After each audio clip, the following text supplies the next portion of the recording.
The rain was a deluge, a solid sheet of water pouring from the sky. The moment her car was struck and sent flying, the sound Kaylin heard was not the shriek of colliding metal, but the sickening crunch of her own kneecap shattering. It was a sound like stepping on thin ice in winter, crisp yet muffled. Her body was held fast by the seatbelt, but inertia threw her forehead hard against the steering wheel. A warm liquid trickled down from her brow, flowing into her eyes and blurring the world. The windshield wipers continued their mechanical, futile sweeping.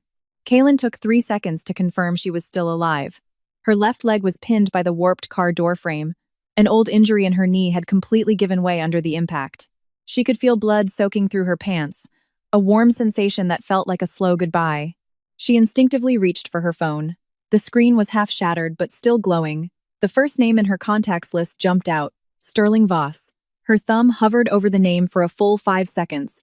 Then, she placed the phone face down on her thigh. She couldn't make that call. It was the ironclad rule of their 5-year marriage. Sterling Voss was a 4-star general, the commander of a major joint command. He had made it clear, all personal communication was forbidden during his duty hours. No exceptions, under any circumstances. Kaylin remembered the look on Sterling's face when he'd said it, his features carved with an unquestionable coldness, as if issuing a military order. In 5 years, Kaylin had never broken that rule. Not when she was rushed to the emergency room at 3 a.m. with a bleeding ulcer. Not on the anniversary of her father's death, when she knelt alone before a tombstone in the rain all night. She had never dialed that number. Today would be no different. The rain was a waterfall, obscuring everything outside the car window. Kaylin tried to move her left leg. The searing pain brought a cold sweat to her forehead. She clenched her jaw and used her right hand to try to pry away the buckled door frame. 2 of her fingernails bent back, mixing blood with the rainwater in a silent, insignificant struggle. Just then, a woman stumbled out of the other car, crashing her door open and rushing through the downpour. She was young, wearing a cream-colored trench coat. Her long hair was plastered to her face by the rain, her makeup a mess of streaks, yet it couldn't hide a face that was exquisitely, almost cruelly, beautiful. I'm so sorry, I didn't see the red light," she sobbed, but her words were not for Kaylin. She was on the phone. Through her shattered windshield, Kaylin watched the woman tremble as she pressed the phone to her ear. Her voice was sweet and soft, a mixture of coquettishness and a plea for rescue. "Sterling, I crashed my car, I'm so scared. The rain is so heavy and I'm all alone. Can you come?" The name Sterling felt like an ice pick, driving through Kaylin's eardrum and straight into her heart. Her fingers stopped trying to move the door frame. The blood was still flowing. The rain was still falling. And the woman on the other end of the line was still whispering her husband's name. Suddenly, Kaylin felt a profound silence. The roar of the storm, the hum of the engine, the woman's crying, all of it was swallowed by a great hollow void. The only sound she could hear was her own heartbeat. Thud, thud, thud, each beat slower and colder than the last. She didn't know this woman. Or rather, she did. Luna Thorne. A travel blogger with 3 million followers on social media. The specially appointed brand ambassador for the command's Military Heritage Outreach Program. Sterling's spokesperson for his landmark historical preservation project. Kaylin had seen her photo on posters for the command's holiday gala, in a file on Sterling's desk, and in the pop-up notifications on Sterling's phone. Luna. Did you see today's itinerary proposal? She had seen messages like that many times, and each time she had told herself it was just work. But would a work colleague cry and call for Sterling in the middle of a torrential downpour? Could a work colleague get through on the number that was forbidden for all personal communication? A strange curve formed on Kaylin's lips, a grimace that was somewhere between a smile and a wince of pain. 15 minutes. Kaylin had counted. As the black military-grade SUV tore through the curtain of rain, she had just reached 917 seconds. The vehicle was a silent black beast, plowing through the standing water and throwing up a spray as high as a man. It stopped with precision right beside Luna. Kaylin recognized that SUV. It had special government plates and a discreet red command decal on the door, the exclusive dispatch identifier for the general. The door opened, and Sterling's figure emerged into the storm. He was tall, with the broad shoulders and long legs of a man in command. Even we don't find him in a simple dark gray shirt, he radiated an overwhelming, almost suffocating presence. A soldier's posture is always straight, and even in the deluge, his stride was unhurried and steady. His gaze locked onto Luna without a moment's hesitation. Kaylin watched him cross to the woman in 3 long strides. She watched him take off his own jacket, the black service coat, with the dark red rank insignia embroidered on the collar, and wrap it around Luna's slender shoulders. "I told you to have a driver assigned to you." Sterling's voice carried through the rain, low and tinged with a faint anger, but with an undercurrent of indulgence that was hard to miss. Luna huddled inside the large coat, her eyes welling with tears. "I'm sorry. I thought the rain wasn't that bad. Get in the car." "But I think I hit someone else's car." Sterling's gaze finally, shifted from Luna and swept across the accident scene. He saw Kaylin's car. To be precise, he saw the mangled black sedan. He saw the shattered windshield and the crushed front end. But his eyes lingered for less than 2 seconds before returning to Luna. "I'll have my aide handle it. Get in the car, you're shivering." Kaylin sat in that mangled car. Her left leg was still trapped. Her shoe was soaked through, the blood from her leg pooling inside it. Rain poured through the broken window, mixing with the blood and staining her white dress a horrifying shade of pale pink. Her husband stood 12 meters away. He saw the car. He did not see her. Or rather, he chose not to. Kaylin suddenly let out a small laugh. It was so faint she barely noticed it herself, like a string that had been stretched taut for 5 years, finally emitting its last soft snap before breaking. She stopped trying to free herself from the mangled door.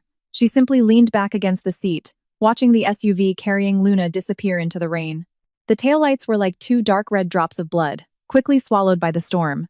Then, she picked up the half-shattered phone and dialed 911. "Hello, there's been a car accident at the intersection. 1 person injured. Suspected leg fracture." Her voice was as steady as if she were reporting the weather. When the paramedics arrived, they used hydraulic shears to cut the door frame open. A young EMT gasped when she saw the wound on her leg. "Ma'am, why didn't you call sooner? You've lost a lot of blood." "I forgot," Kaylin said.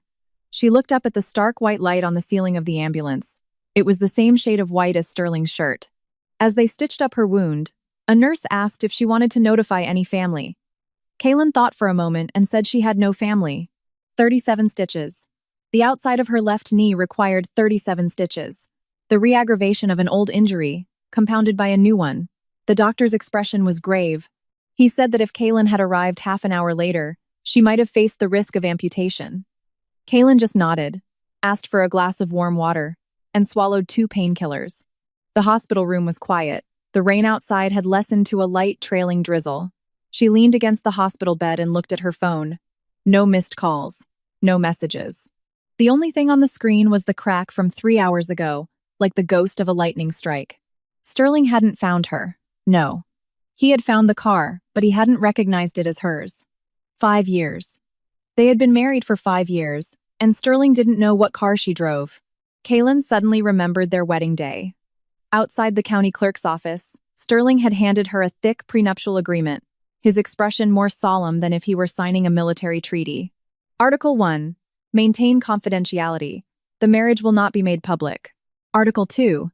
No interference in each other's private lives. Article 3. All personal communication is forbidden during work hours. Article 4. Do not develop feelings. When she read the last article, Sterling's eyes lifted from the paper and met hers. It was a cold gaze that Kaylin remembered for 5 years. There was no warmth in it, only the perfunctory caution of a business transaction. It told her, "You are just a suitable partner for this arrangement. Don't get any ideas." She hadn't gotten any ideas. For 5 years, she had lived like a shadow in that villa. Sterling's shirts were always arranged by color on the 3rd rack of the closet. His stomach medicine was in the 2nd drawer of the nightstand, on the left. The tea he drank had to be brewed with water at precisely 180 degrees Fahrenheit, steeped for exactly 30 seconds. Kaylin remembered every detail about him, and Sterling didn't know what car she drove. Kaylin closed her eyes. The painkillers began to work, her consciousness blurring. Before she fell into darkness, she made one clear, final decision. When morning came, she would go home and get the divorce papers. At 4:17 a.m., Kaylin signed the discharge forms and limped out of the hospital. Every movement of her left leg was a sharp reminder of the bone within it. But her face was a mask of indifference. The taxi driver glanced at her several times in the rearview mirror, probably because her dress was still stained with drying blood, like a grotesque flower. "To 117 Aspen Court," she said.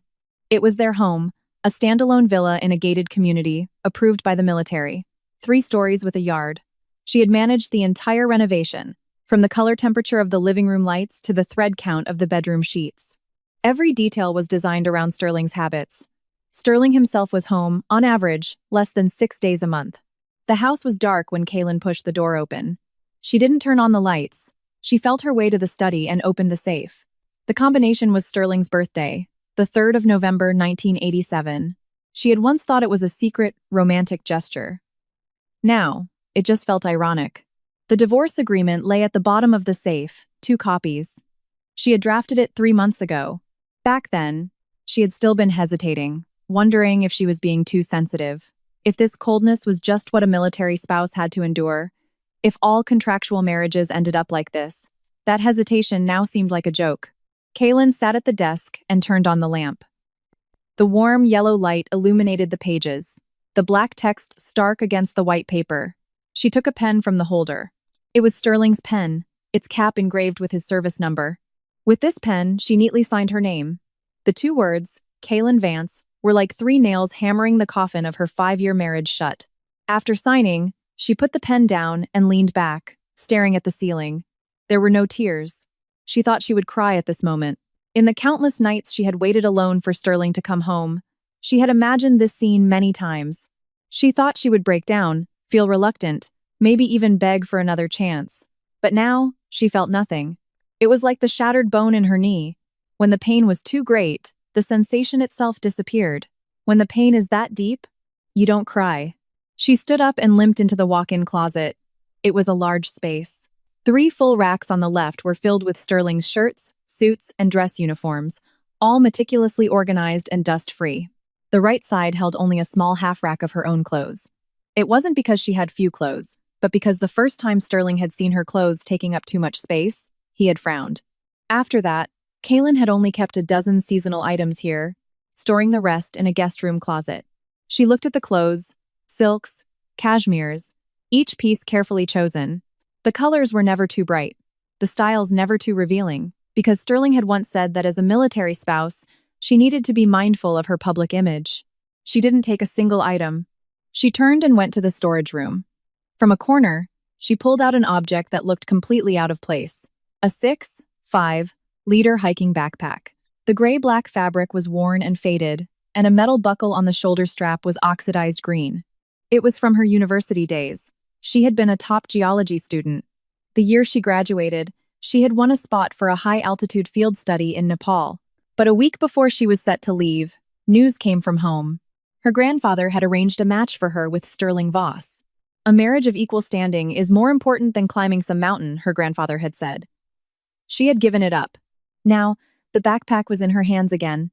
Kaylin opened it and packed a few changes of clothes, her passport, a hard drive, and a well-worn English copy of Extreme Environment Geology. That was it. Everything else, the jewelry, the designer bags, the Miss Vance gifts sent over by Sterling's secretary on holidays she left behind. 5 years of marriage, and all she took with her couldn't even fill a single hiking pack. At 5:40 a.m., before the sky had brightened, Kaylin took one last look at the living room. On the coffee table was the stomach-soothing tea she had prepared yesterday, kept warm in a thermos. A sticky note on it read, 180 degrees Fahrenheit, 30 sec. It was a daily ritual. In the fridge were pre-made, low-sodium meal packs for the week. The stomach medicine on the second shelf of the medicine cabinet had just been restocked. Traces of her existence permeated every corner of this house, yet Sterling had never noticed them. Kaylin closed the door without looking back. She didn't even lock it. From this day forward, this place had nothing to do with her. At 6 a.m., she dragged her injured leg into a taxi. "Where to?" the driver asked. Kaylin thought for a moment and named a place she hadn't been to in 5 years. The International Terminal. Meanwhile, on the other side of the city, Sterling Voss sat in his car. After dropping Luna off at her apartment, he had sat alone for a long time. The rain had stopped, leaving only scattered droplets on the windshield. He pinched the bridge of his nose, feeling a wave of fatigue. His aide's call came through. "General, the other vehicle from the accident has been taken care of. The owner is a female driver. Her injuries weren't serious. She's already gone to the hospital on her own." "Understood?" Sterling's voice was flat, as if dealing with a trivial matter. He hung up, started the engine, and drove toward the command headquarters. On the way, he glanced at his phone. No messages from Kaylin. This was normal. In 5 years, Kaylin had never sent him a late-night message, never disturbed him during work. She was like a well-programmed machine, precise, quiet, and never malfunctioning. Sometimes, Sterling even forgot he was married. He never saw a problem with this. Until he returned to 117 Aspen Court 3 days later. It was a rare occasion. Sterling had finished his field assignment early and decided to go home to change. The moment he pushed the door open, his first thought wasn't that he was home, but that the smell was wrong. Something was missing from the air. He couldn't put his finger on it. Maybe it was the scent of freshly cooked food, or the faint, clean smell of laundry detergent, or maybe it was just the warmth of another person's presence. He walked into the kitchen. The tea in the thermos was cold, condensation fogging the inside. The meal packs in the fridge hadn't been updated. The sink was spotless, showing no signs of recent use. He frowned and pulled out his phone to dial Kaylin's number. The number you have dialed has been disconnected. Sterling stared at the phone for 3 seconds, then dialed again. The same message. His frown deepened, not out of worry, but out of a sense of lost control. He was not accustomed to deviations from his plans. He walked into the study and found the desk lamp still on. On the desk lay a document. Divorce agreement. Signed, only her side was signed. Sterling picked up the agreement and read it 3 times. His first reaction was not shock or pain, but a strange displeasure, like a soldier deserting her post without permission. What kind of tantrum is this? He thought. He placed the agreement back on the desk and sent a message to his aide. Find Kaylin Vance's current location. He didn't think it was a big deal. For 5 years, Kaylin had never defied any of his arrangements. She would come back. But then he checked the closet. The clothes were there, the jewelry was there, even the Cartier bracelet he'd given her was hanging neatly on its stand. Only an old hiking backpack was gone, along with the woman herself. He didn't know Kaylin owned a hiking backpack. This realization brought the first flicker of discomfort, like a puzzle missing a piece he had never even noticed was there. It was on the 7th day of Kaylin's disappearance that Sterling truly understood she wasn't just throwing a tantrum. His aide investigated for 3 days and came back with a conclusion. Miss Vance flew out of the international terminal 3 days ago. Her destination was Kathmandu, Nepal. She has not used any of her domestic identification since. Nepal? Sterling put down the pen in his hand, a deep line forming between his brows. What is she doing in Nepal? The aide hesitated. It's unclear, sir. Additionally, all of Miss Vance's domestic bank accounts have been emptied and transferred. Her phone number was canceled, and her social security status has been moved to an international designation. Sterling's fingers tapped the desk. This was not an impulsive act. This was a planned, methodical retreat. Precise, thorough, and leaving no trail. But he couldn't understand why. Their marriage agreement was due to expire in 2 months, at which point they could choose to renew or terminate. Why couldn't she wait even 2 months? Keep investigating, he ordered, his tone a shade heavier than usual. Her address there, contact information, place of employment, find everything. Yes, sir. After the aide left, Sterling sat alone for a long time. The office was silent, the window overlooking the orderly sycamore trees of the command grounds. He glanced at his left hand. His ring finger was bare. He had never worn a wedding ring. Kaylin had never asked him to. It seemed Kaylin had never asked him for anything. The thought flickered and was just as quickly suppressed. He opened his work emails, trying to pull his focus back. But that night, when he returned to 117 Aspen Court, he experienced insomnia for the first time. It wasn't because he missed her. It was because of the silence. The house was too quiet. Before, when he came home, even if Kaylin was already asleep, there was a sense of presence in the house. Maybe it was the steam from the stomach-soothing soup simmering in the kitchen, or the single nightlight left on at its dimmest setting in the bedroom. Or maybe it was just the faint, almost imperceptible warmth of another person's even breathing coming from behind a closed door. Now, there was nothing. Sterling turned over, habitually reaching for the other side of the bed. His fingertips met only the cold, smooth, perfectly taut sheet. That side of the bed was always cold. He pulled his hand back. He wondered, was it this cold for Kaylin when she slept here? The thought appeared for less than a second before he crushed it. The next morning at 6 a.m., Sterling's internal clock woke him up. He sat up, slipped his feet into slippers, and walked to the bathroom. There was only one toothbrush in the cup now, his dark green one. The spot where the light blue one used to be was empty, leaving a faint, pale water ring, like a faded stamp. The countertop felt bare. He couldn't say exactly what was missing, but the density of the space had changed. Before, the items arranged there had filled the view in a way that was full but orderly. Now it was like a miniature model with a few key pieces removed. The structure was there, but the soul was gone. He went to the kitchen. The tea in the thermos was cold, a gray film of condensation on its inner wall. He opened the fridge. The low-sodium meal packs Kaylin had prepared 5 days ago were still there, the date labels neatly affixed, but the last row was now past its optimal date. No one had come to update them. He closed the fridge and boiled a kettle of water. When it boiled, he took the tea canister and tried to pour the leaves into a cup. He tried twice, but it felt wrong. Too much or too little. He had no idea how much tea went into the cup he drank every day, because Kaylin had always prepared it for him. 180-degree water, 30 second steep. He could recite the numbers now, because he had read the sticky note on the thermos a dozen times. But he didn't know what 180 degrees felt like to the touch. He tried to brew a cup. It was too hot. The high temperature forced a bitter taste from the leaves, making the whole cup as unpalatable as medicine. He put the cup down and went to the base cafeteria for breakfast. It was the first time in 5 years he had eaten breakfast there. On the way, he ran into a few of his old subordinates. They visibly faltered when they saw him. The general never ate at the cafeteria, because he had someone at home. No one asked why, but Sterling felt their questioning glances. He carried his tray expressionlessly to a corner and sat down. After 3 bites, he lost his appetite. The cafeteria's oatmeal was too watery, the muffins too dense, the pickles overwhelmingly salty. He remembered Kaylin's breakfasts. Steel-cut oatmeal cooked until the grains were completely soft and creamy, served with a side of her homemade pickled ginger, crisp and sweet, specifically to counter the bitter taste in Sterling's mouth in the morning. For 5 years, he had eaten nearly 1,000 such breakfasts. He had never once said it was good. Sterling put down his fork, stood up, and threw away the rest of his food. That afternoon, his stomach problems flared up. A sharp cramp started in the center of his stomach, like someone was wringing out his insides. He sat through the entire meeting with an unchanged expression, only allowing himself to bend over when he was back in his office. His forehead was covered in cold sweat, his shirt soaked through in the back. He opened the small medicine box in his office. It was empty. Kaylin had always restocked the medicine here, once a month. She would come to the command on the 15th of every month, using the family entrance, not the main gate, to quietly replenish the supplies in both the office and the house. The 15th had passed. No one had come. His aide, noticing his pale face, rushed to the infirmary to get him medicine.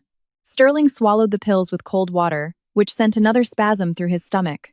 He no longer had perfectly lukewarm water. The feeling was strange. It wasn't longing. He refused to call it longing. It was more like a system malfunction. His life, which had run with such precision, every detail perfectly managed, had suddenly lost its core operating system. He now had to face the voids he had never noticed before. No one to air out the seasonal bedding before putting it on his bed.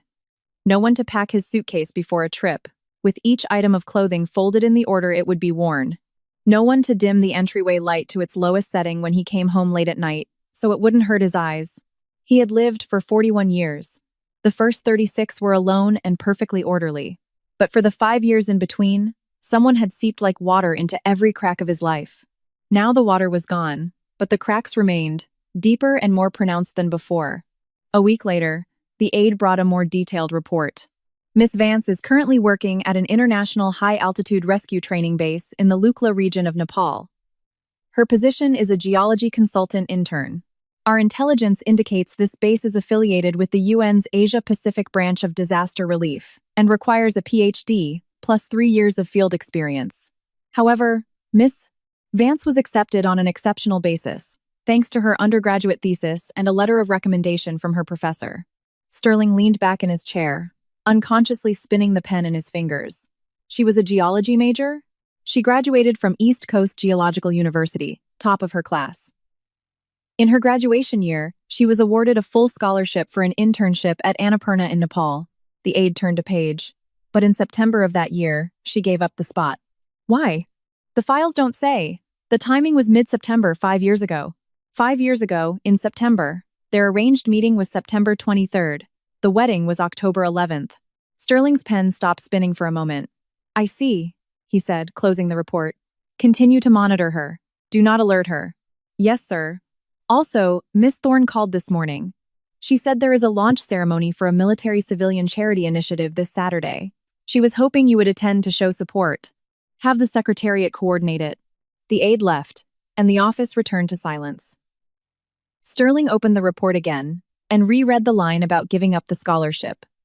5 years ago, in September, to marry him, Kaylin had given up an opportunity that could have changed the trajectory of her life, and he hadn't even known what her major was. The knowledge didn't make him feel guilty. Sterling had not yet developed the capacity for guilt. It only produced a slight dissonance, the feeling of a puzzle piece not fitting. He quickly buried it under a mountain of work. 2 months later, Kaylin's grandfather, a retired and highly respected general, was rushed to the ICU of the military's main hospital. An acute heart attack, with signs of multiple organ failure. The lead physician's best recommendation was a newly approved, minimally invasive cardiac repair module. There were only 3 such units in the country, and the hospital happened to have one in reserve. However, as it was classified as strategic military medical hardware, its use required approval from the General Commander's office. Kaylin's cousin, Cassandra, submitted an emergency request that night. The reply came 3 days later. Denied. The reason: the module has been allocated to the equipment reserve for the command's cultural outreach and promotional project. It is scheduled for technical display in a related filming event and cannot be loaned out until the mission is complete. Cassandra's hands were shaking as she held the document. It took her half a day to find out what this cultural outreach project was, a military documentary being produced by Luna Thorne. One segment was meant to showcase cutting-edge military medical technology. The module was requested as a prop for a close-up shot. Not to save a life, but to be filmed. Cassandra stormed to the command headquarters and waited outside the general's office for an hour and a half. The door finally opened. Luna emerged, wearing a cream-colored cashmere coat, her long hair loose. She was holding a cup of coffee, a gentle smile on her face. She stiffened slightly upon seeing Cassandra, then composed her features into an expression of perfect apology. Cassandra, what are you doing here? It's about your grandfather, isn't it? I heard. I'm so worried. Her voice was soft, like a narrator's. I mentioned it to Sterling, but that device, it's already been scheduled into our plan. But don't worry, as soon as we're done filming, we'll return it immediately. Your documentary is more important than my grandfather's life? Cassandra's voice trembled. Luna's eyes immediately reddened, like a startled fawn. I didn't mean it like that. Cassandra, please don't be like this. It's a difficult situation for me too. Cassandra didn't bother arguing with her. She pushed past her and into the office. Sterling was sitting behind his desk, several files spread before him, his expression as cold as ever. He looked up at Cassandra, his tone devoid of any emotion. Cassandra, you should know this is not a place you can just walk into. Sterling, she slammed the denial notice on his desk. Look at what you signed. The general, Kaylin's grandfather, an elder you are bound to by name, lying in the ICU on the verge of cardiac arrest, and you approve the only device that can save his life to be used as a prop for some actress? Watch your tone. Sterling's voice was quiet but carried a crushing weight. Material allocation follows a clear protocol. Luna's project request was submitted 17 days before your emergency application. Approvals are processed in order of submission and project priority. It is not something I can personally influence. Order of submission? Cassandra was shaking with rage.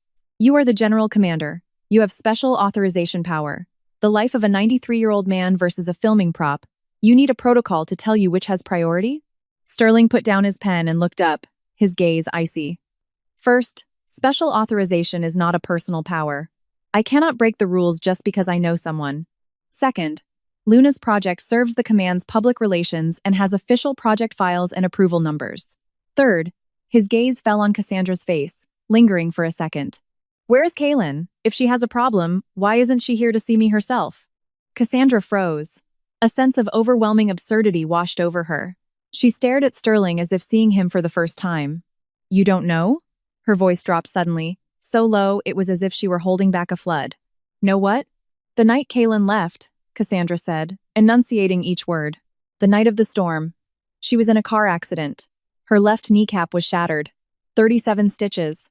That night, she sat alone in the rain for nearly 20 minutes, while your military SUV drove right past her. It stopped to pick up Luna. The air in the office solidified. A muscle in Sterling's jaw twitched, a flicker so brief it was almost imperceptible. When was this? Over 2 months ago. You don't know? You really don't know? Cassandra let out a cold laugh filled with scorn and a sense of resigned despair. You didn't even know she was in an accident. For 5 years of marriage, Sterling, were you married to thin air? She turned to leave, then stopped at the door without looking back, tossing one last sentence over her shoulder. You don't deserve her. The door slammed shut. Sterling sat alone behind his desk, his gaze unfocused. The night of the storm, he searched his memory. It had been a torrential downpour. Luna had called, saying she'd been in an accident. When he arrived, he had seen 2 wrecked cars. He had glanced at the other one, a black sedan. The front was badly damaged, but the driver's seat? Had he even looked? He wasn't sure anymore. The rain had been too heavy, his entire focus on Luna. She was shivering, crying, her makeup ruined, saying she was scared. He had given her his coat and told his aide to handle the other driver. The aide later reported the other driver had gone to the hospital on her own, with minor injuries. Minor injuries, 37 stitches. A shattered kneecap. She sat in the rain for 20 minutes, and she had not called him, because it was during work hours, because of the rules Sterling himself had made. Sterling's hand slowly clenched into a fist, his knuckles white, but just as quickly he relaxed it. He leaned back in his chair, closed his eyes, and swallowed hard. Then he picked up the phone and dialed his aide. The surgical module for the general's surgery. Initiate the secondary review channel for the application. Sir, a secondary review will take 7 full business days. I know, follow the procedure. He hung up. He still chose procedure, because he was Sterling Voss. A soldier makes no exceptions for anyone. This was the creed he had lived by for 20 years. But he didn't realize that some things don't wait. On the 4th day, at 3:17 a.m., the old general's heart monitor emitted a long, flat tone, the jagged line smoothed into a straight one, like a long, weary sigh of relief. Acute heart attack leading to multiple organ failure. If the microcardiac module had been deployed within 48 hours, the survival rate would have exceeded 70%. This sentence was written in the physician's notes on the last page of the medical report. Cold, objective, black and white, like a final judgment. The funeral was set for 3 days later. A fine mist was falling, not the violent malice of a downpour, but a gray, clinging dampness. The sky was like an unwrung old towel, pressing down on everyone. The service was held in the base's ceremonial hall. The entire family was there, along with many old veterans from the military community paying their last respects. White flowers, black armbands, low dirges, and the sound of stifled sobs filled the air, all emphasizing the weight of death. Sterling arrived in his dress uniform. He stood at the entrance, his expression solemn, his back as straight as a pine. His arrival caused a ripple of notice. After all, Kaylin was no longer in the country, and though the divorce wasn't finalized, their marriage was considered over in their social circle. His presence was a gesture of respect for the old general. At least, that's what he told himself. But the moment he stepped into the hall, he stopped dead.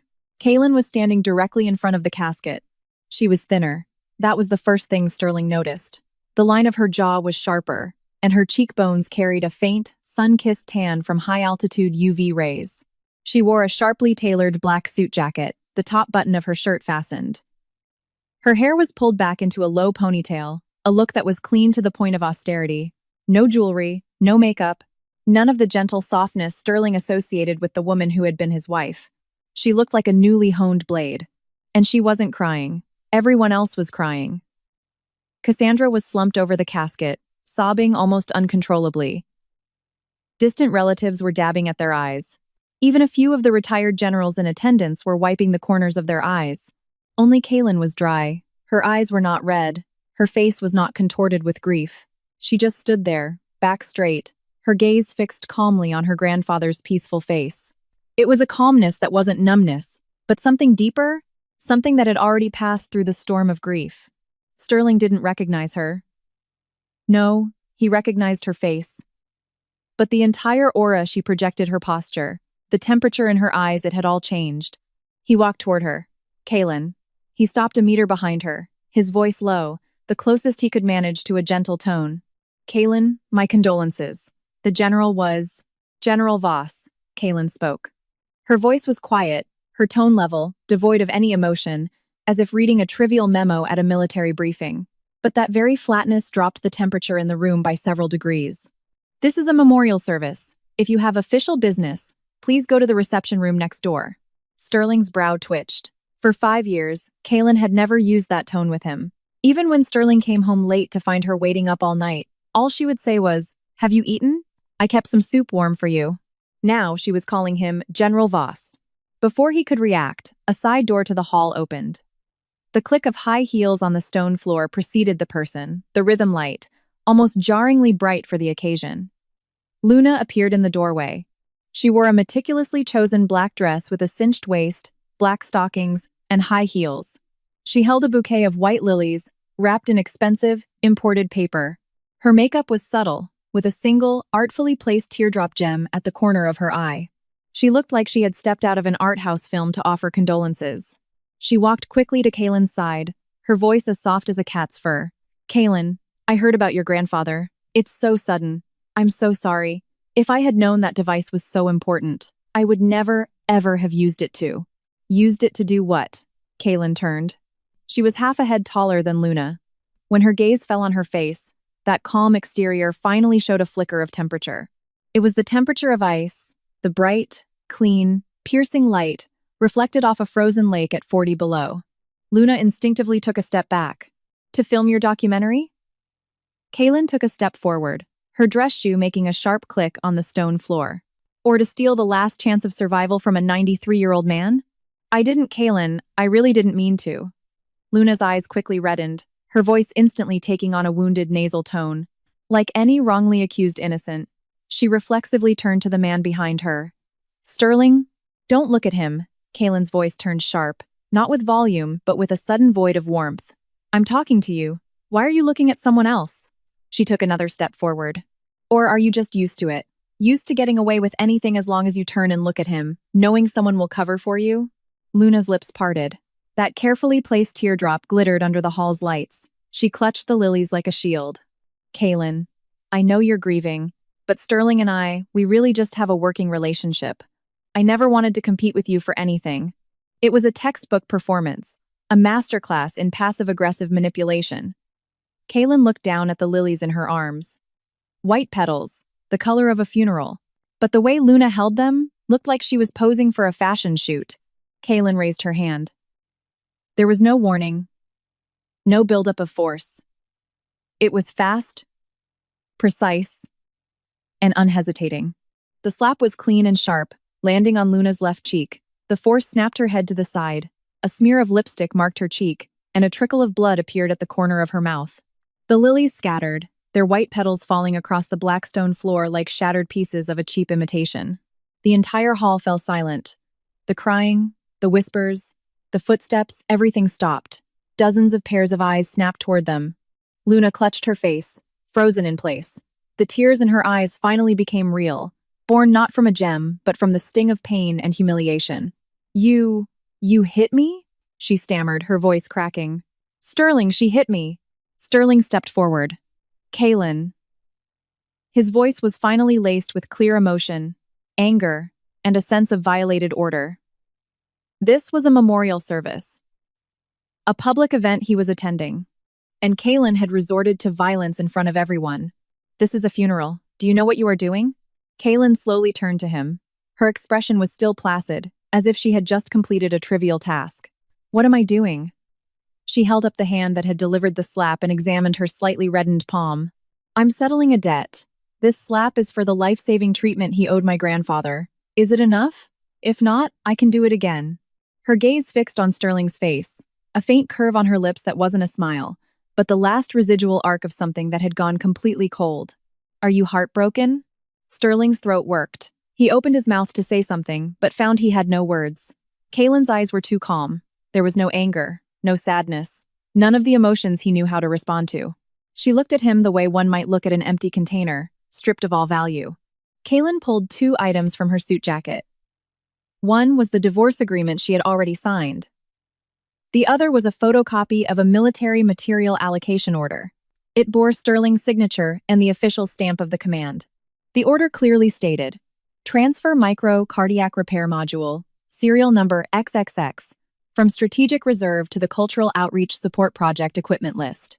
She threw both documents at Sterling's chest. The papers fluttered down. Sterling instinctively caught one. The other slipped to the floor by his feet. Sign one of these, Kaylin said, her voice even, as if offering a student a multiple-choice question. Either you sign the divorce papers, and we end this with dignity, or... Her gaze swept over the watching faces in the hall, the retired generals, the political officers, the government officials. I submit the original of this allocation order to the Inspector General. Let them investigate whether approving a piece of strategic medical equipment for a non-medical film project aligns with your so-called rules and procedures. The hall was as quiet as a vacuum. Luna stood aside, her face pale, clutching her cheek. She was finally beginning to understand the gravity of the situation. This was not a spurned lover making a scene. This was a knife aimed precisely at the jugular. Sterling's face finally changed. It wasn't anger, his training prevented him from losing composure in public. But his pupils contracted. He looked down at the order in his hand, at his own signature. He had signed it weeks ago without a second thought. Luna's request had been filed correctly. The procedure followed. He truly hadn't thought twice. At that point, Kaylin's emergency request hadn't even been submitted. But the outcome was undeniable. His signature had indirectly killed a 93-year-old man. Kaylin. His voice had regained its trademark steadiness, but there was a new crack in its foundation, a deep fissure he was trying to hide. Are you threatening me? Kaylin shook her head. I'm cutting my losses. She took a step back, creating a formal distance between them. For 5 years, General Voss. Her voice was as light as a feather falling. I was a shadow. I was air. I was something you never had to see. I've had enough. She reached into her pocket and pulled out one last thing, a photograph and a small folding pair of scissors. The photo was taken 5 years ago, outside the county clerk's office. In it, she was wearing a pale yellow sweater, her smile gentle, her eyes full of light. Beside her, Sterling stood slightly turned away, his expression cold, like an outsider forced to be there by administrative order. A 10-centimeter gap separated them, faithfully captured by the camera. Snip. The scissors cut the photo in two. Her half, the smiling young woman with light in her eyes, she folded and put back in her pocket. Sterling's half, the cold man who had nothing to do with her, fluttered from her fingers. The thin piece of paper spun twice in the dim light before landing silently on the stone floor. A draft from someone's movement swept it into a dark corner. Kaylin didn't look at him again. She walked to the casket, stood before it, and bowed deeply 3 times. Then she straightened up and looked one last time at her grandfather's face. Grandpa? Her voice was a whisper only the air could hear. I'm leaving. This time, for good. She picked up the old gray-black hiking backpack, swinging the strap onto her shoulder with the fluid motion of a seasoned traveler. She turned and walked away, her steps steady, her rhythm even. The sound of her shoes on the stone floor was like a countdown. She didn't look back.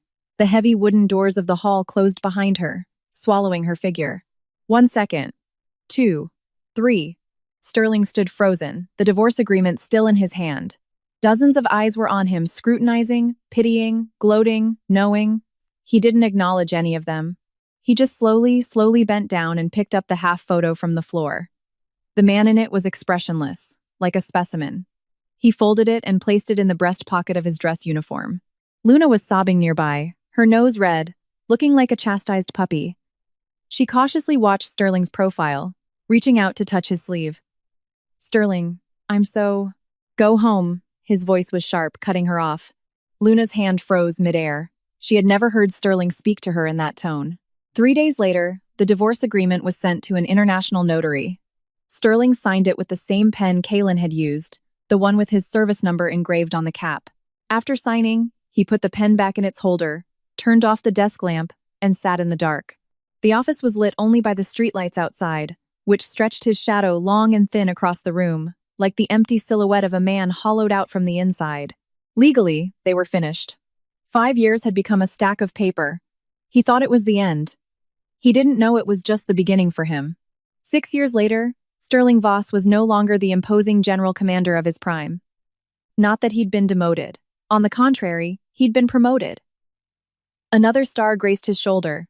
His office was on a higher floor, overlooking the entire military command.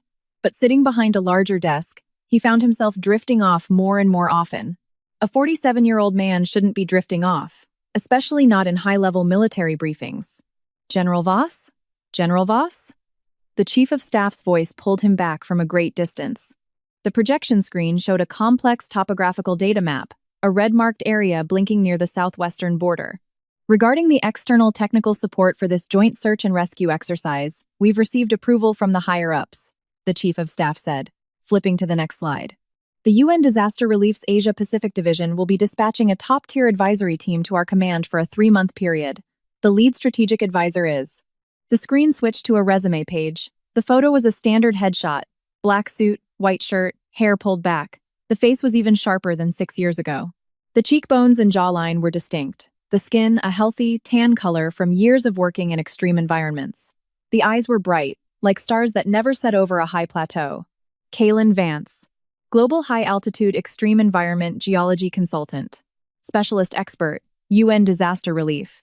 Led the Annapurna Landslide Warning System project in Nepal. Conducted the K2 Glacier Fault Zone Survey in Pakistan. Directed last year's mine rescue operation in the Andes. Industry codename, Frost. The chief of staff was still reading the resume, but Sterling could no longer hear him. He stared at the photo on the screen. 6 years. In 6 years, Kaylin had gone from being a married woman in a quiet villa to a figure at the pinnacle of her field. Sterling's fingers tightened unconsciously. The pen in his hand snapped with a sharp crack. Ink splattered onto the white conference table like a small, dark flower suddenly blooming. General Voss? The chief of staff paused. Everyone's gaze turned to him. Sterling looked down at the broken pen, placed it aside with a blank expression, and said, "Continue." His voice was steady. Only he knew that the knuckles of the hand that had held the pen were bone white.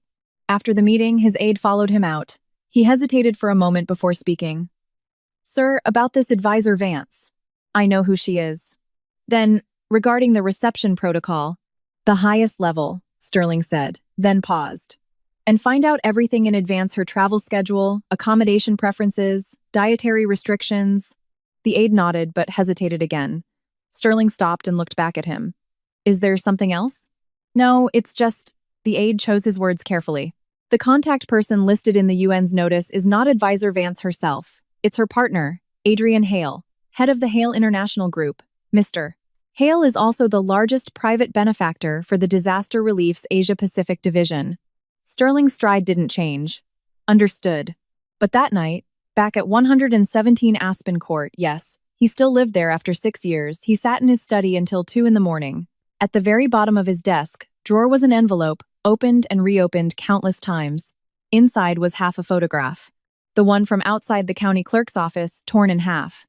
The edges were frayed, the surface worn from repeated touching. He stared at his own face in the photo, cold, distant, like a stranger who had nothing to do with the person next to him. He put the photo back in the envelope, shoved it into the back of the drawer, and leaned back, closing his eyes. In the darkness, he reached out and touched a spot on the top right corner of his desk. A small succulent plant Kaylin had cared for used to sit there. It had withered from neglect after she left, and Sterling had the housekeeper throw it out. But the faint circular impression it left on the wood was still there. 6 years, and the mark remained, just like every other trace of Kaylin's presence. He had thought time would wear them away.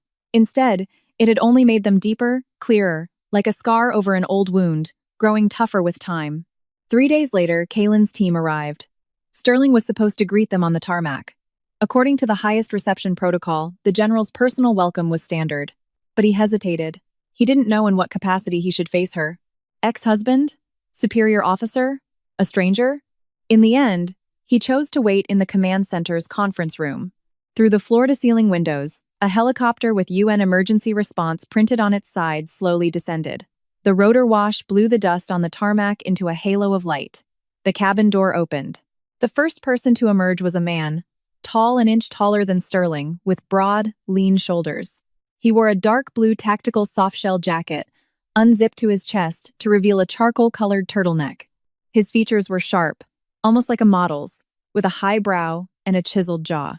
But it was his aura that was most striking. Calm, composed, without a hint of aggression, yet possessing a quiet weight that made you want to give him space. Adrian Hale, founder and CEO of Hale International, 39 years old, net worth in the billions, with interests in mining, new energy, and aerospace.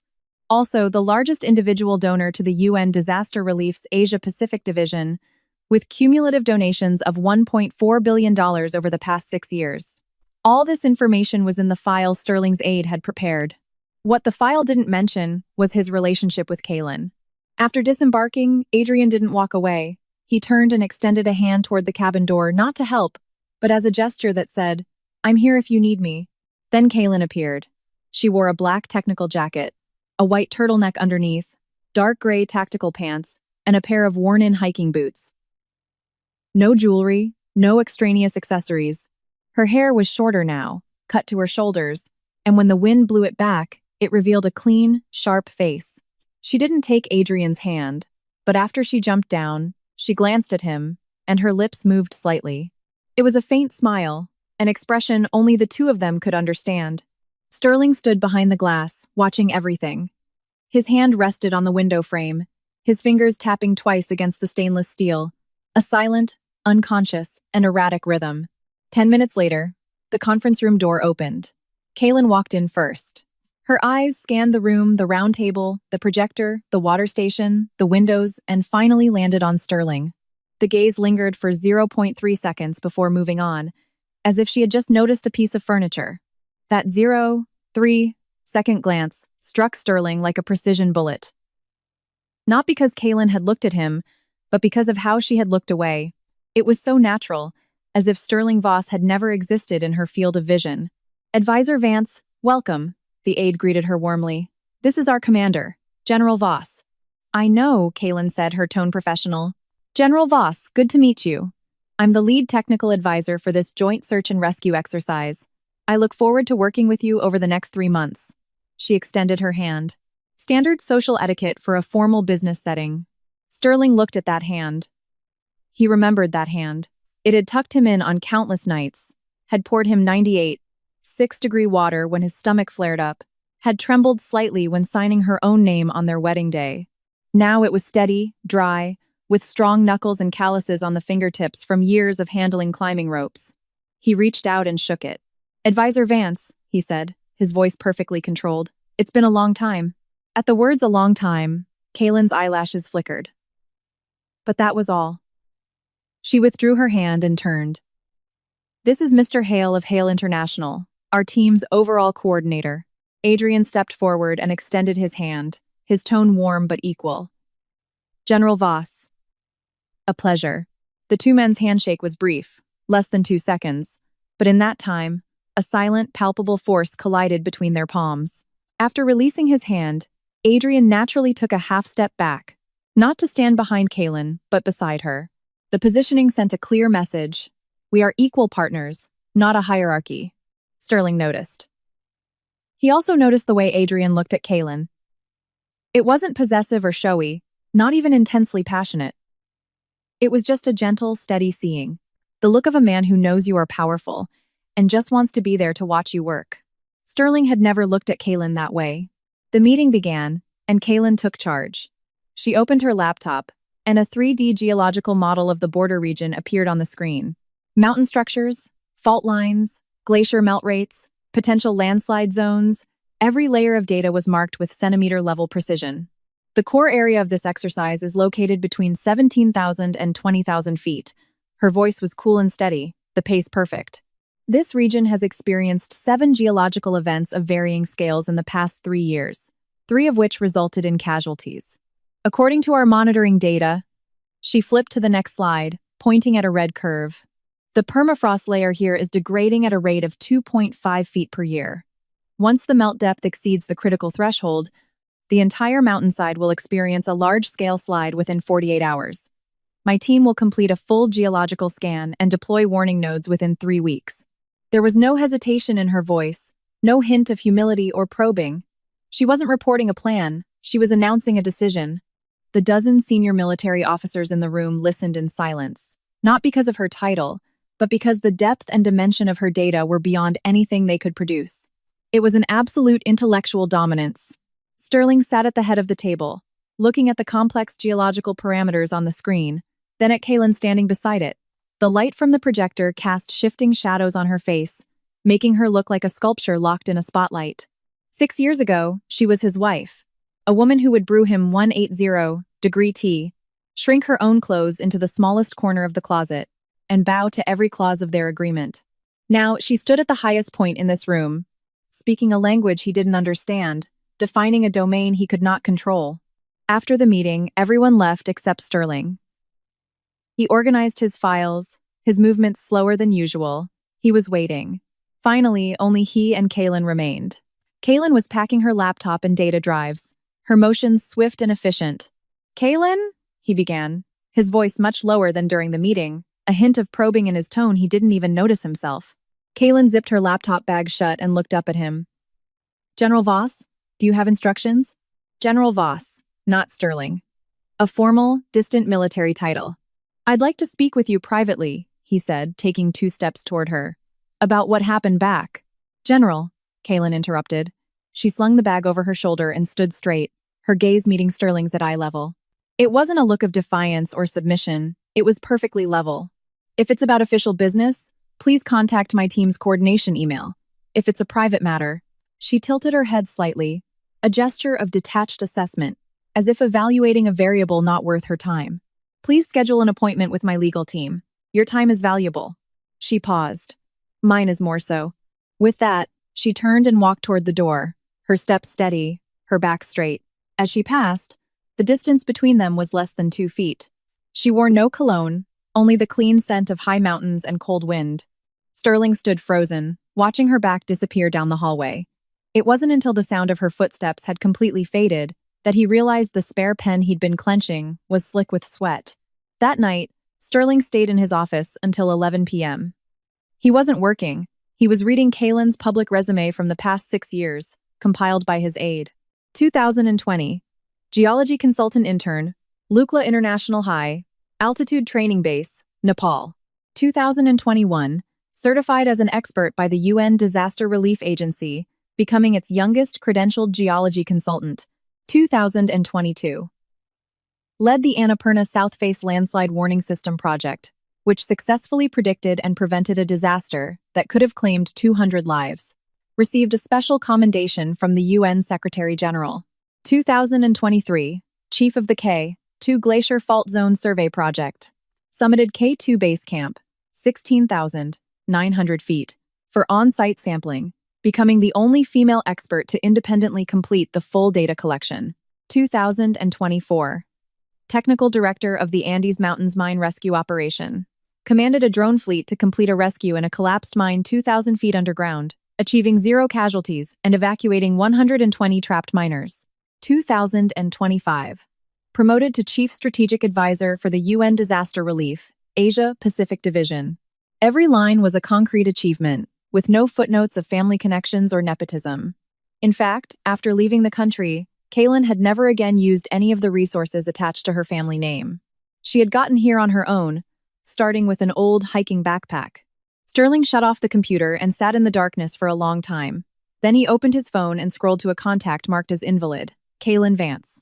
The number had been disconnected for 6 years, but he had never deleted it. He stared at the name for 30 seconds, then locked the screen. At the coordination meeting the next morning, Kaylin and her team arrived on time. She wore a black windbreaker over a dark gray quick-dry shirt, her hair held back with a black band, revealing her entire face and a slender, strong neck. She wore no jewelry, only a rugged outdoor watch with altitude and pressure displays. Her team of 6, from 5 different countries, communicated in a mix of English, French, and Nepali. Kaylin switched between the 3 languages as effortlessly as breathing. Sterling sat opposite her, watching her explain a data deviation to a French engineer in English. Her accent wasn't a polished British or American one, but a practical, clipped English tinged with the rhythm of the high plateaus, wasting no words. Sterling suddenly realized that in 5 years of marriage, he never knew Kaylin spoke other languages. No, he had never asked. Halfway through the meeting, Adrian Hale walked in. He was dressed more casually today, in a black pullover with the sleeves rolled up, revealing a toned forearm and a discreet Patek Philippe watch. He carried 2 cups of coffee. "Kaylin," he said, walking to her side and placing 1 cup in front of her. "Double espresso, light sugar. You haven't eaten yet today. Kaylin was focused on a data curve on her screen and didn't even look up as she reached for the cup and took a sip. Too hot, she said. Adrian immediately took the cup back, stirred it with a spoon, blew on it, and handed it back. Better now. The interaction was so natural that the other team members didn't even blink. It was clearly a familiar routine. Sterling's gaze shifted from his documents to the cup of coffee, then to Adrian's hand, which rested for a moment on the back of Kaylin's chair before pulling away. The placement of that hand was as precise as a declaration. I am here, but I will not cross your boundaries. Sterling suddenly remembered that in their entire marriage, he had never brought Kaylin anything. Not coffee, not breakfast, not even a glass of water. It was never necessary. Kaylin was always the provider. But Adrian had reversed the roles. Double espresso, light sugar. He even knew her coffee preference. After the meeting, Sterling stopped Adrian. Mr. Hale, a word? Adrian glanced back at him, then nodded toward Kaylin as if to say, I'll be right back. Kaylin didn't react, didn't even look up. The two men stood by the window at the end of the hall, overlooking the gray, uniform buildings of the military command. Mr. Hale, Sterling began, his tone professional but heavy. What is your relationship with Kaylin Vance? Adrian turned to face him. He was 2 years younger than Sterling, but his gaze held the quiet confidence of a seasoned commander. He didn't evade the question, nor did he show any hostility. Which answer would you like to hear? He asked, his tone gentle. The public one or the private one? The private one. Then my answer is, Adrian said, his posture relaxed, his hands in his pockets. I am pursuing her. But she has not yet said yes. Sterling's eyes darkened. Adrian continued, seemingly oblivious. I've known her for 4 years. Since the first time I saw her directing an evacuation in a blizzard on Annapurna. That day, she carried a 60-pound equipment pack for 3 miles. The old injury in her left knee gave out on the ice. She just tightened the strap on her pants and kept walking. I thought to myself then. He paused, a faint smile on his lips. This woman needs no one. But if she ever allows someone to stand beside her, that person will be very, very lucky. The old injury in her left knee, Sterling repeated the words. Yes. Adrian's gaze rested on his face for 2 seconds, looking for confirmation of something. She never talks about how she got it. I looked it up. The original medical report noted an old injury, but the massive trauma from a car crash 6 years ago is what nearly crippled her. The hallway was silent for 3 seconds. Adrian looked away, took 2 steps back toward the conference room, then stopped and turned back. General Voss, his voice was not loud, but every word was clear. I don't know what happened between you and her, but I want to tell you one thing. In these 6 years, she has never once mentioned you. Not once. He walked away, his steps unhurried, as composed as ever. Sterling stood in the hallway, watching Adrian's back disappear around the corner.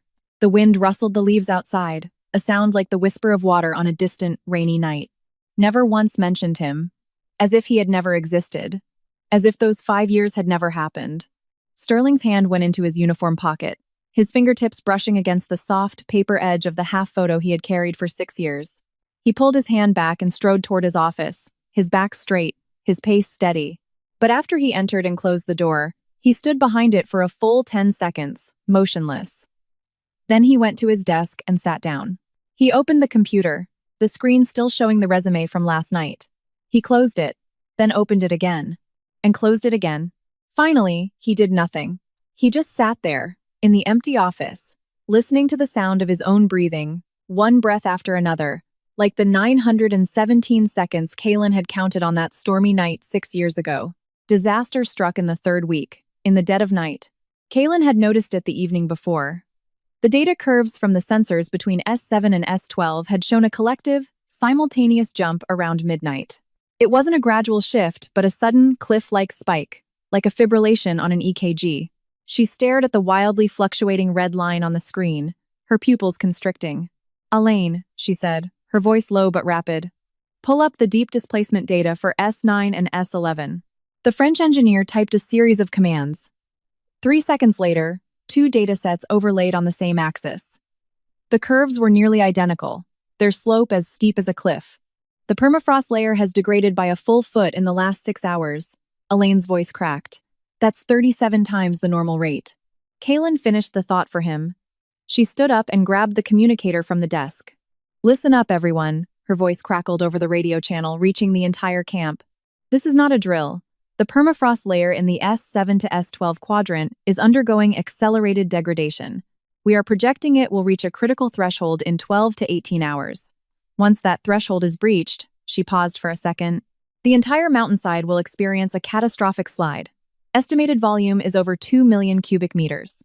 The slide path includes our camp, the forward military outpost, and the border highway at the base of the mountain."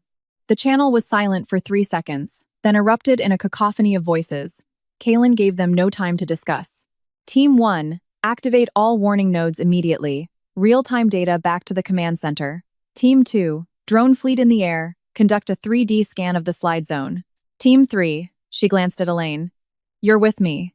The deep probe on the S9 sensor may be jammed by the soil shift. The data could be distorted. I need to get to the site to confirm." "Now?" Elaine looked at the dark window. "We're at 17,400 feet. It's 0 degrees. The wind at night." "I know." Kaylin was already pulling on her outer shell. 60 seconds later, Adrian appeared at the door of the monitoring station. He was in full outdoor gear, a medical kit and a spare oxygen tank on his back. He didn't ask where Kaylin was going or what he could do. He just stood there, his eyes assessing Kaylin's condition, and said one thing. "Did you bring your knee brace?" Kaylin patted her left knee. "I did. Let's go." The two of them disappeared into the night. The news reached Sterling's desk 15 minutes later. The call from the duty officer woke him from a light sleep. He glanced at the time. 2:47 a.m. "General, Advisor Vance has issued an emergency alert. The S7, S12 quadrant is at high risk of a massive landslide within the next 12 hours.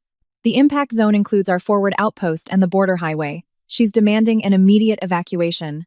Sterling was fully awake in 2 seconds. "How many personnel at the outpost?" 37 stationed, plus a 12-man communications support team. 49 total. "The highway?" "A supply convoy is currently passing through. 18 vehicles, approximately 60 drivers and support staff." "What's the evacuation plan?" "Advisor Vance's team is developing it now, but she herself," the officer hesitated. "She went up the mountain at 0200 hours. Said she needed to get to the S9 sensor site for on-site data confirmation." Sterling was already lacing his boots. "She went up the mountain?" "How many people with her?" 3, herself, a French engineer, and Adrian Hale. Sterling's hands paused for a fraction of a second on his laces. Then he stood up and strode out the door. "Notify the command center to initiate a Level 1 response. All available helicopters on standby. Forward outpost personnel begin evacuation immediately." He pushed open the fire door in the hallway, a blast of cold air hitting him. "And dispatch a search and rescue team up the mountain. Follow Kaylin's route." "Sir, you mean—" "I'm leading it myself." The high plateau at 3 a.m. was another world. The temperature had dropped to 7 below zero, with wind speeds reaching 30 miles per hour. Exposed skin would suffer frostbite within 30 minutes. Visibility was less than 50 yards. The sky was starless, a heavy layer of gray clouds pressing down like an inverted bowl. Kaylin was in the lead, her headlamp cutting a sharp beam through the darkness, illuminating the treacherous ground of loose rock and frozen earth. Every step required precise placement. The hard crust of the permafrost could collapse at any moment, revealing soft mud beneath. Her left knee began to ache with a dull, persistent pain, a familiar companion for the past 6 years. Each step activated the old scar tissue, like a rusty nail buried in her flesh being gently tapped. She didn't slow down. Elaine followed 2 meters behind, his breathing already ragged. The combination of high altitude and night cold cut the oxygen in the air by half. He was French, raised in the Alps, but his lips were already turning blue. Adrian was at the rear. He lacked the professional training of the other two, but his pace remained steady. His breathing was heavier, his lips pressed tight under his mask, fine beads of sweat forming on his forehead. He hadn't fallen behind. After 40 minutes, Kaylin stopped abruptly. She crouched, her light aimed at the ground. A crack had appeared in the permafrost, only an inch wide, but it ran horizontally across the mountainside. In her professional judgment, this meant the internal stress of the mountain was redistributing, a prelude to the slide. "It's coming faster," she said under her breath. "Faster than I estimated." She pulled out her satellite phone and dialed the command center. "This is Vance. Visible ground fissures at the S9 site. Revise my previous estimate. Critical window is now 8 hours, not 12. Repeat, 8 hours. All evacuations must be complete within 6. She hung up and pushed forward. The S9 sensor was on a rocky ledge at 17,650 feet, just above a near-vertical 50-foot ice wall. Normally, it required a 40-minute detour up a gentle slope. They didn't have 40 minutes. Kaylin stood at the base of the ice wall, looked up for a second, then pulled an ice axe and climbing harness from her pack. "I'm going up," she said, her tone leaving no room for argument. "Elaine, you stay here and receive the data. Adrian," she turned to him. Adrian was adjusting his pack. He looked up, his face covered in a thin layer of frost, only his calm, warm eyes visible. "I'm here," he said. Kaylin looked at him, her lips moving slightly. In this extreme cold, facial expressions were muted, but Adrian saw it. It was a brief flicker of gratitude, a confirmation that said, "I'm glad you're here." "Watch my rope," Kaylin said. "Okay." Kaylin began to climb. The crunch of her ice axe biting into the ice was a sharp, rhythmic sound in the night, like a steady heartbeat. Her movements were precise and fluid. Her left knee screamed with pain on every upward push, but she gritted her teeth, compartmentalizing the pain. 8 minutes later, she was on the ledge. The S9 sensor was there, a metal cylinder sunk deep into the earth. Its antenna was caked in ice, but it was running. Kaylin crouched and opened the data panel. The numbers were even higher than she'd seen at the camp. The data was accurate. The situation was worse than she thought. She pulled out a portable drive and downloaded the last 24 hours of data. Then she stood up. In the darkness, she could feel the ground shifting beneath her. A slow, heavy, unstoppable movement. She glanced at her watch. 4:12 a.m. She had to get down. She radioed Elaine to confirm the data transfer, then began her descent. Going down was more dangerous. The ice had developed microfractures. At about 15 feet from the bottom, a chunk of ice the size of a basketball broke away, taking her left foot with it. Her body lost its support, dropping 2 feet before the safety rope snapped taut, digging into her waist. The force shot down the rope. Adrian's hands, braced against the rock, gripped the rope for dear life. Smoke rose from his gloves as the rope burned through them, but he did not let go. "Kaylin, I'm fine." Her voice came from above, impossibly steady. "Ice is unstable on the left. I'm taking a different line." 3 minutes later, she was on the ground. Adrian stepped forward to check her harness. As he unclipped the carabiner, his fingers trembled uncontrollably. Kaylin saw it. She didn't say anything. After the harness was off, she reached out and squeezed Adrian's wrist for less than a second. In that second, Adrian's breath caught. Then Kaylin released him, turned to Elaine, and said, "Let's go." 15 minutes into their descent, a line of headlamps appeared below them, moving up the mountain like a string of fireflies. It was the military rescue team. In the lead was Sterling. He was in full combat gear, his face mask pulled down below his nose. His tactical flashlight was 3 times brighter than Kaylin's headlamp, its beam a blade cutting through the darkness. The two groups met on the mountainside. Sterling's light found Kaylin first. She was standing on the scree slope, her jacket covered in ice and mud, her face chapped and red. The brace on her left knee was torn. She looked rough, but she stood steady, her back straight, her eyes clear. "Advisor Vance." Sterling's voice was half swallowed by the wind, but the unshakable authority was still there. "What's the situation?" Worse than estimated, Kaylin's reply was brutally efficient. "We have about 6 hours. S9 data is confirmed. The forward outpost and highway must be cleared in 4. The outpost evacuation is underway," Sterling said. "But the convoy on the highway has a problem. 3 heavy trucks jackknifed on an icy patch at the Narrows. They're waiting for a tow." "There's no time." Kaylin shook her head. "The Narrows will be the first area hit when the slide begins. They have to abandon the vehicles and evacuate on foot. Those trucks are carrying critical supplies." "People are more important than supplies." Kaylin cut him off, her tone quiet, but carrying more force than any command. "General Voss, you should know that priority better than anyone." Sterling was silent for 2 seconds. Then he raised his communicator. "All units at the forward Narrows, listen up. Abandon all vehicles immediately. All personnel evacuate on foot to the designated safe zone. Repeat, abandon vehicles now." A confirmation came back. Kaylin nodded and turned to continue her descent. Sterling fell into step beside her, half a pace behind and to her right. It was an instinctual position. He noticed the almost imperceptible pause in Kaylin's gait every time her left leg landed. The old injury from 6 years ago. Your leg, he started.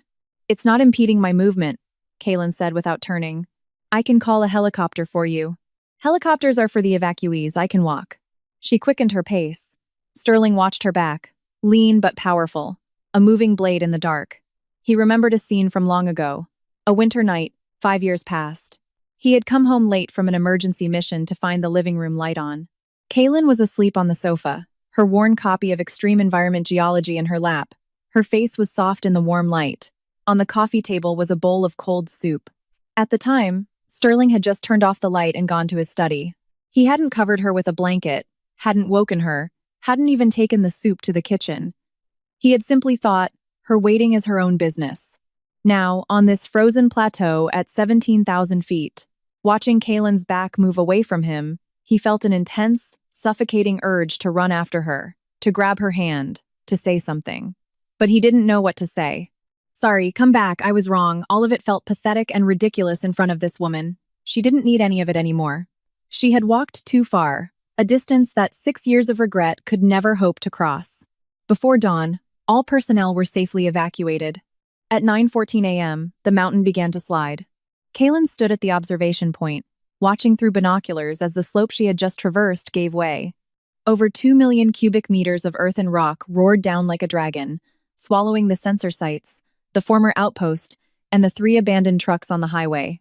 The roar lasted for 4 minutes, sending a plume of dust hundreds of feet into the air, turning a strange gold in the morning sun. Then, silence. Kaylin lowered her binoculars and spoke 4 words into her communicator. 0 casualties, confirmed. A cheer erupted in the command center. She turned off the radio, took off her headlamp, and stood for a few moments.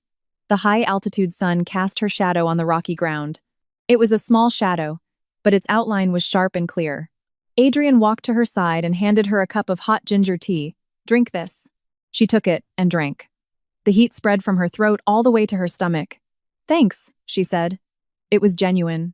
Adrian didn't speak. He just stood beside her, silently watching the reshaped mountainside. Their 2 shadows lay side by side on the ground, their strides in perfect sync, like 2 trees with intertwined roots. 50 yards away, by the command vehicle, Sterling saw it all. He saw the cup of tea. He saw the parallel shadows. He saw Kaylin's eyes narrow slightly as she drank, an expression of warmth, relaxation, and trust. He turned, got into the command vehicle, and shut the door. The cabin was silent. He reached into the breast pocket of his uniform. The half photo was still there. He closed his eyes. In the darkness, he could hear the sound of his own heartbeat. Thump, thump, thump. Each beat was a pang of pain, like a nail. An old, rusted nail buried deep in his flesh for 6 years was finally beginning to turn.